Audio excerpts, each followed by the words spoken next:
불평했던 이스라엘 백성들에 대해서 하나님께서 응답하는 내용이고, 또 여기에 모세의 둠리도 어제 말씀을 드렸습니다.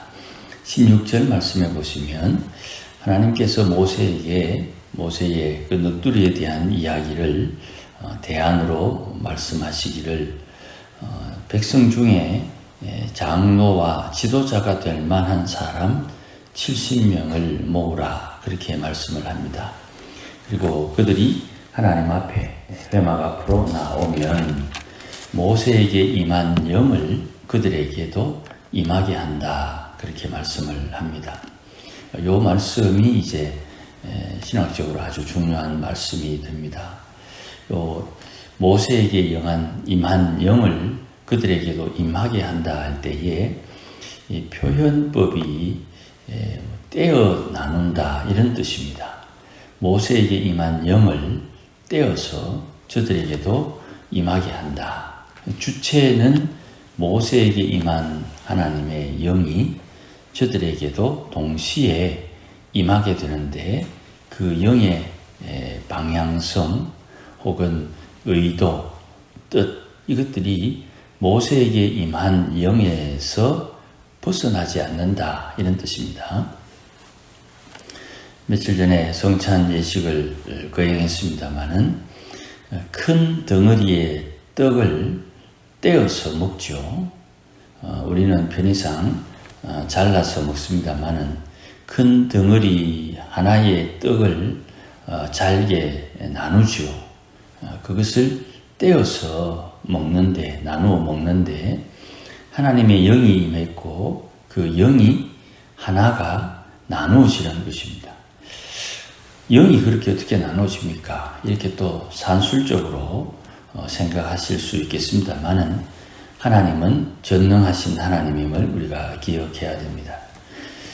이렇게 하나님의 모세에게 준 영을 받아서 모세가 지고 있는 짐을 나누어지는 것입니다.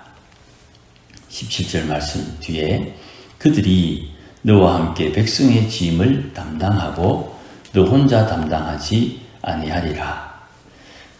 지도자의 짐을 나누기 위해서는 지도자가 받은 영을 또한 나누어 받아야 되는 것입니다. 이 영의 역사가 이스라엘 총회의 역사고 하나님의 교회의 역사가 되는 것입니다. 그러면 하나님의 교회에 하나님의 영이 임해야 되고 그 영을 나누어 가져야 되는데, 그 교회에 임하는 영은 십자가의 영이죠. 십자가의 영을 나누어 받은 이가 하나님의 교회의 일을 감당하는 것입니다. 아무나 하는 것이 아니고 그 십자가의 영을 나누어 받아야 그 일을 감당하는 것입니다. 또 18절 이후에는 고기 먹는 것 문제 때문에 저들이 하나님 앞에 불평하는 내용에 대해서 말씀을 줍니다.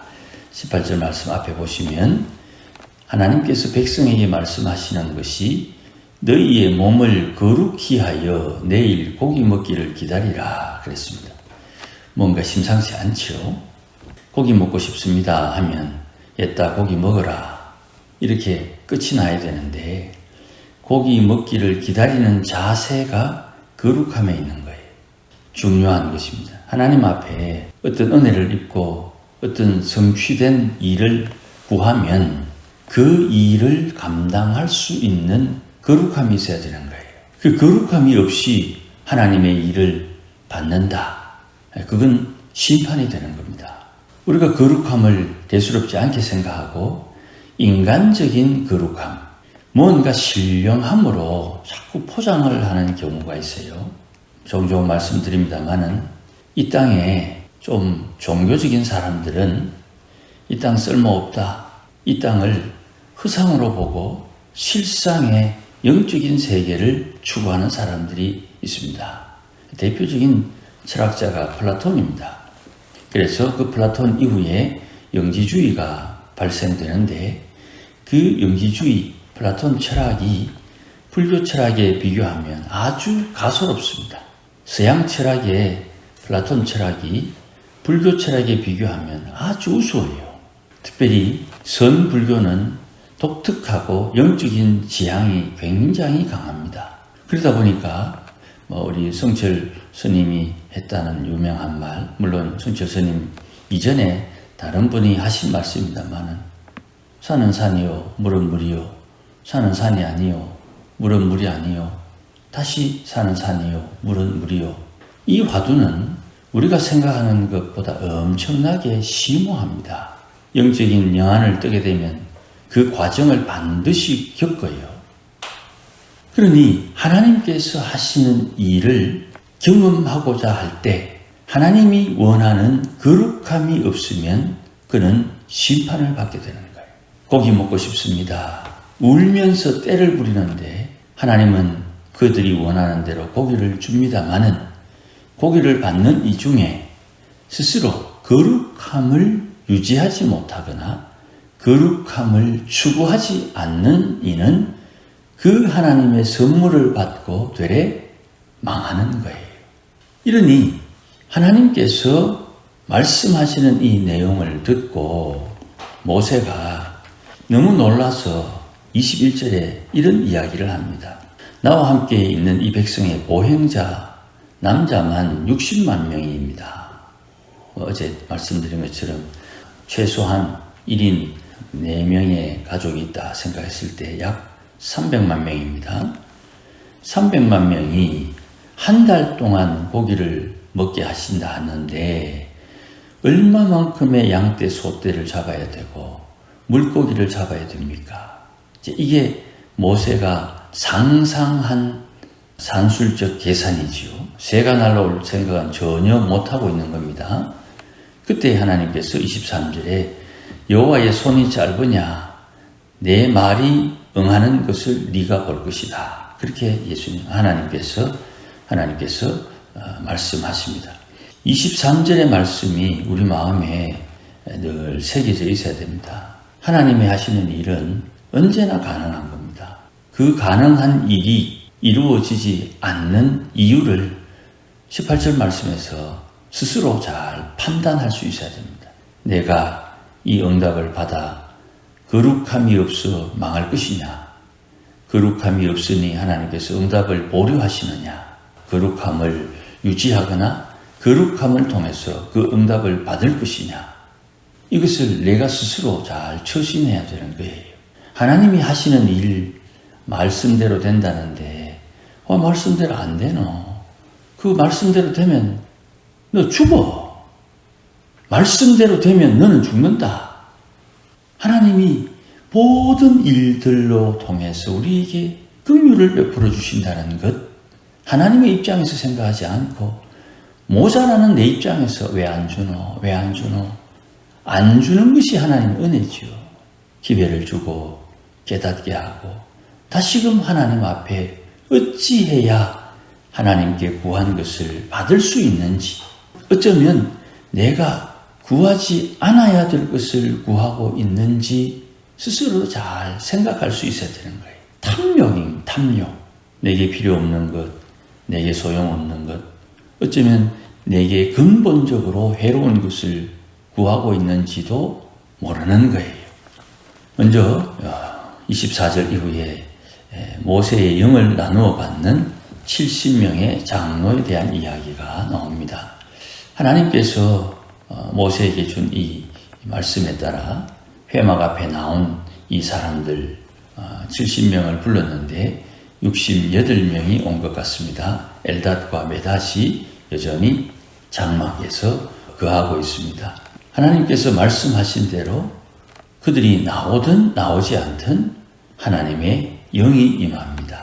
순종해서 회막 앞에 온 68명의 장로에게 임한 영과 또 장막에 있는 2명에게 임한 영은 같은 영입니다.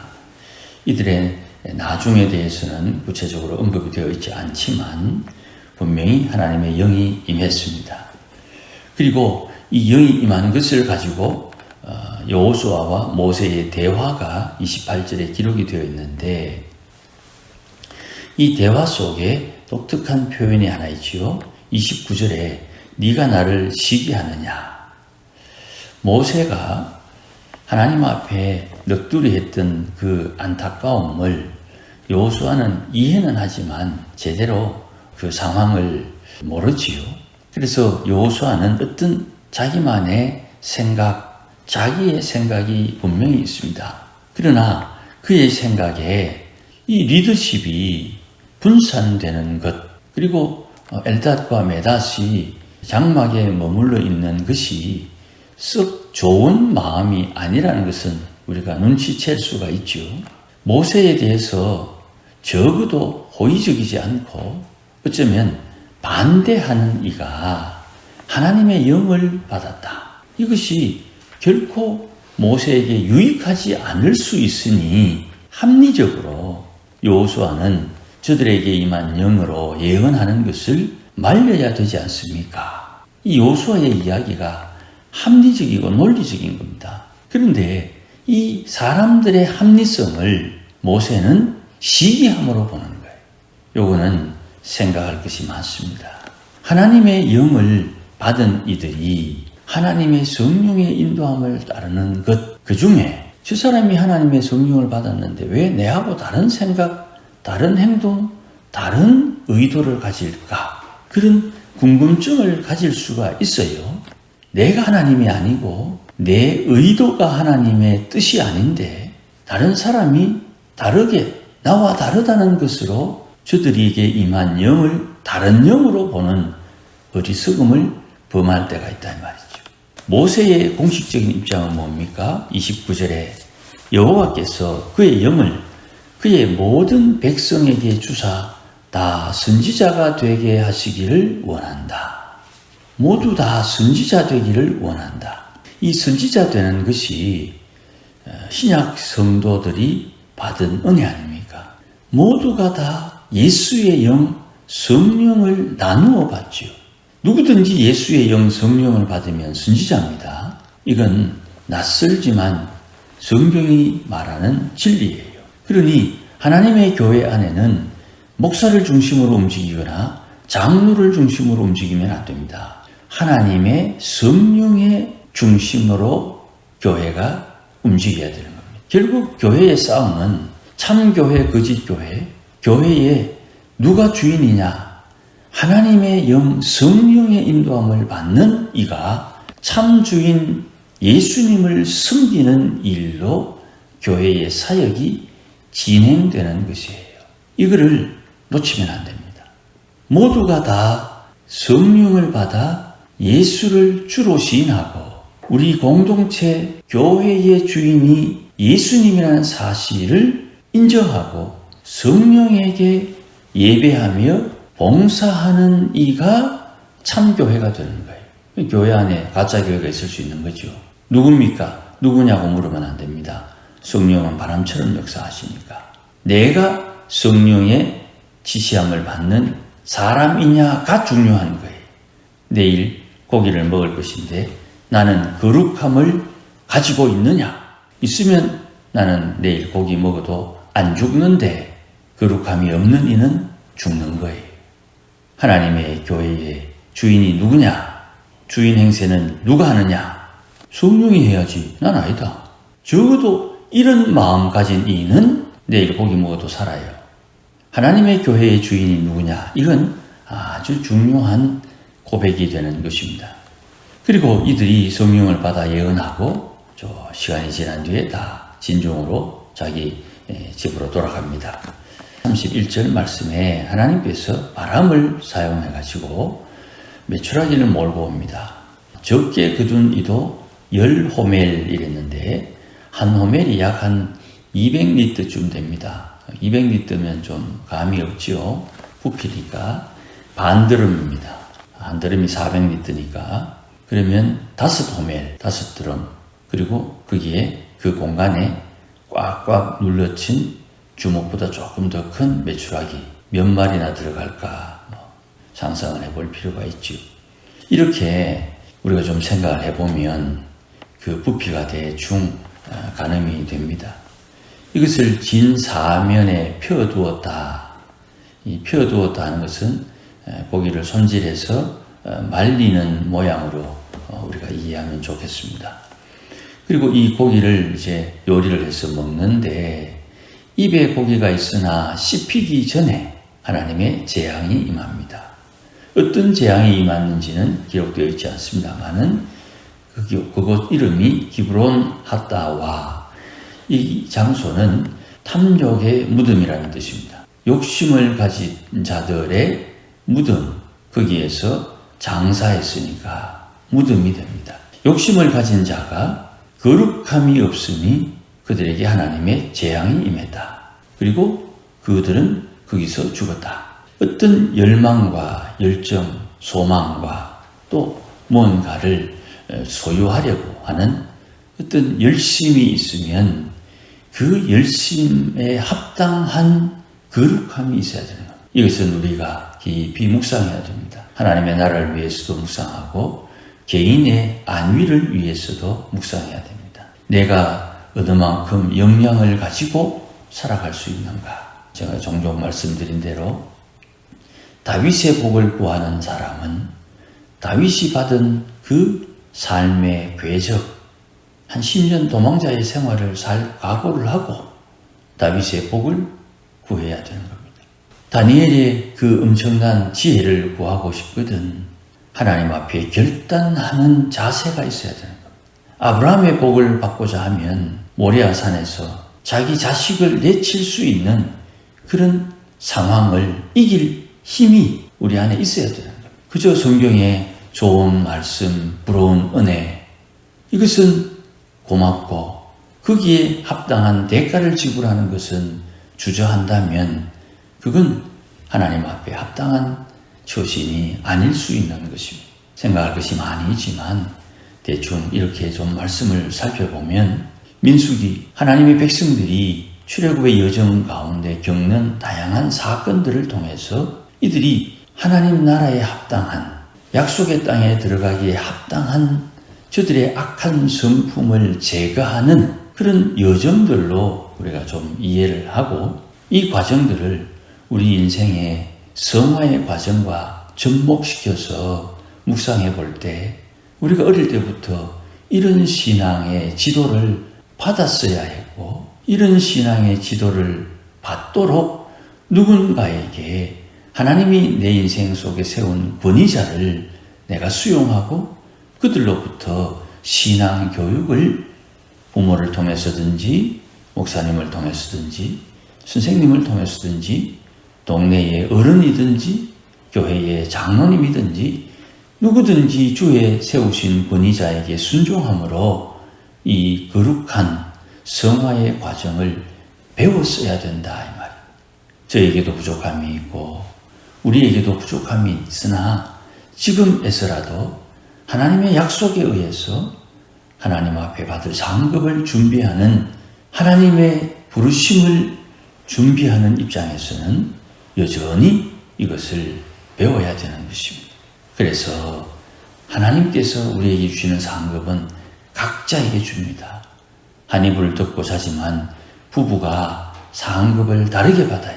그럴 수밖에 없죠. 남편의 인생이 있고 아내의 인생이 따로 있으니까.